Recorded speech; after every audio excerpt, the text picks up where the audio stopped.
What's up everybody? I got a new sketchbook, some new pens, I'm trying out a new art technique. I'm going to show you the drawing and tell you about the crazy thing that happened to me while I was trying to do it.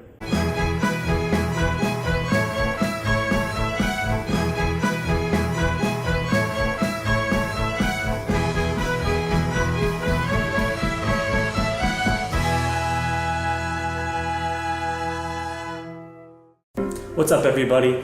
I'm Danny Sabra and I want to walk you through this drawing that I did, tell you about some of the art supplies that I'm trying out, and talk to you about something that's on my mind because of what happened while I was doing this drawing.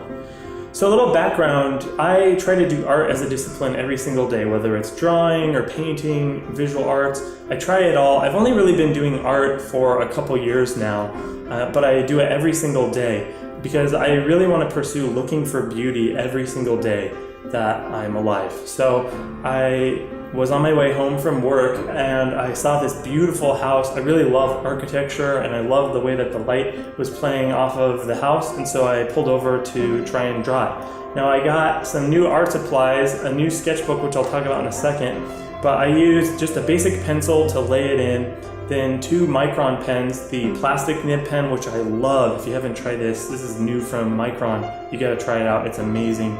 I also used a .005 Micron pen for kind of the hatching, and then a white Signo Uniball gel pen.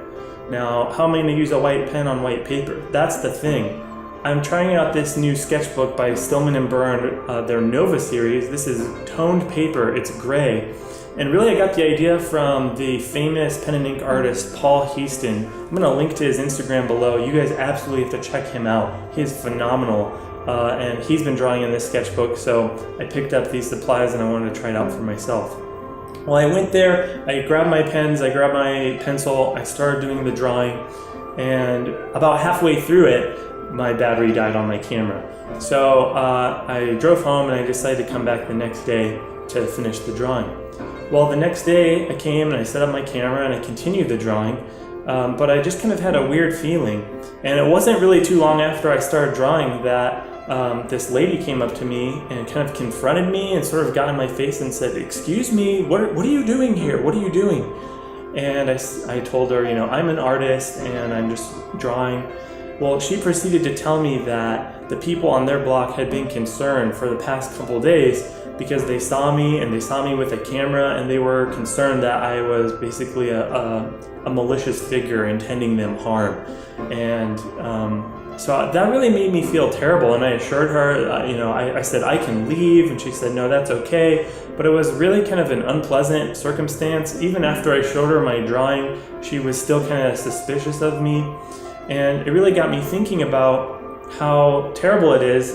Really, I feel good in the fact that they're looking out for each other as a neighborhood. Neighbor is checking out for other neighbor, and that if, you know, it's a scary world and there are bad things out there. So if you're watching out for your family and for your friends and for your neighborhood because something out of the ordinary is happening, that's a good thing, and it's good. There's really nothing to be afraid of. I didn't mean them harm, and so that's all good. I don't feel like anybody had a grievance there, but it really broke my heart because I really feel like fear is the opposite of creativity, and I really try to go out as a discipline every day to find time to put my fear and my self-doubt and my anxiety aside for a second, and just to take time to focus on the simple everyday things that I think are beautiful, whether it's in a drawing like this or a painting or whatever, photography. It lets me kind of turn off the fear part of my brain and just pursue creativity. And so it broke my heart that my creativity caused someone else fear. And anyways, it got me thinking about what do we do? How do we combat this? What do you do in this situation?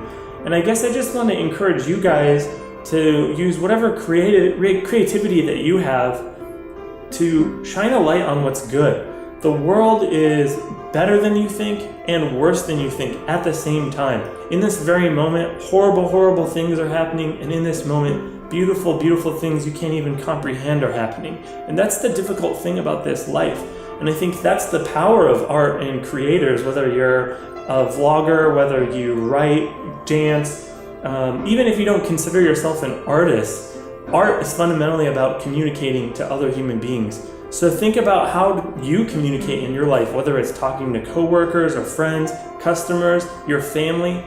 But think about using your art, your creativity, your communication to take away people's fear, to shine a light on what's good and what's beautiful. I think that we live where there's this constant reminder of all the darkness out there. And to be fair, it's there. But I feel like life is not just all the darkness, but it's also the light.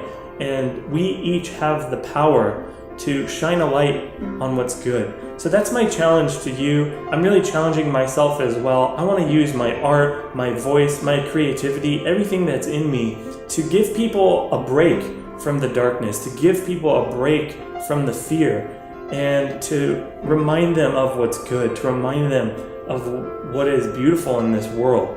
And that doesn't mean that your art has to be positive and upbeat all of the time. The fact that maybe you express depression or self-doubt or fear in your art communicates to someone else that, hey, I feel like that and I'm not alone. Oftentimes my artwork is about how bad I feel, about how insecure I feel, about how afraid I am. And I have had people come up to me and say, I resonate with that song. And if you can do that with whatever medium you use, whether it's dance, whether it's your words and your actions, use all of it to help someone else. That's the power of art. That's the power of communication. And I just want to challenge you guys to do that with me. I'm going to link all of the products below that I use, the Stillman & Bird sketchbook, the pens. I really like how this sketch turned out. I'm also going to link Paul Heaston. You have to check him out. He's an awesome guy. Let me know in the comments below, how do you guys combat fear in your lives? How can we as creators and artists help other people combat fear in the world and show and shine a light on what's good?